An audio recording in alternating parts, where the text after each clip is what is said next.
Chinese people are mostly known for their food or the religions of Buddhism, but people don't know some of the traditions they have.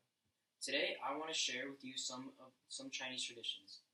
I will tell you the importance of giving and receiving red packages, having tea ceremonies, attending the Lantern Festival, the Mid-Autumn Festival, festivals of the living, Chinese New Year, and festivals of the dead for Chinese people.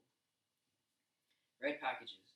They are called Hong Bao in Mandarin and Lai Si in Cantonese, two of the most known dialects. The giving of red envelopes containing money to junior members of the family and the exchange of small gifts among friends as a form of blessing given during special occasions such as Chinese New Year, weddings, graduations, and birthdays, most commonly given to kids from their parents, grandparents, or elders. As stated by the China Highlights website, the significance of red envelopes is in the red paper, not the money inside. Wrapping lucky money in the red envelope is expected to bestow more happiness and blessings on the receivers. Cindy Tang. Never open your red envelope in front of the person you received it from. Open it privately or when you get home. According to the China Highlights website, it's a tradition to put crisp new bills inside a Chinese New Year red envelope. Giving dirty or wrinkled bills is in bad taste. In the week leading up to Chinese New Year, many people stand in long queues at banks to exchange old bills for new ones. Cindy Tang. The tea ceremony shows respect to express gratitude to parents or as a sacrifice to ancestor and gods on Chinese New Year or at other festival times. Tea ceremonies went from being only religious manifestations to becoming social, cultural, and traditional events in different celebrations to honor the royal family or to mark different important events in people's lives. Lantern Festival. Lanterns were first sacrifices to the gods, but became festival lanterns for people to enjoy. On the eve of the Lantern Festival, gatherings for lanterns, shows, and bonfires lasted for 10 nights on end. The Mid-Autumn Festival is also known as the Mooncake Festival. It is celebrated on the 15th day of the 8th lunar month, typically September. Mooncakes are eaten during this time.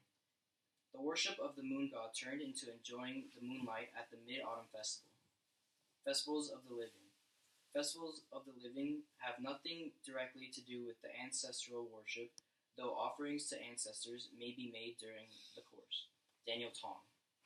For example, during Chinese New Year, the ancestral altar is cleaned and fresh offerings such as fruit or chicken is made.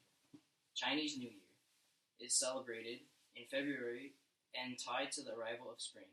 It is a tradition to spring clean in preparation of Chengji because the superstition is if you don't sweep the floor during Chengji, you will lose all your blessings and good fortune. Daniel Tong. For those who engage in ancestral worship, common practice would be cleaning the ancestral altar and setting fresh food offerings before it with prayers. Daniel Tong.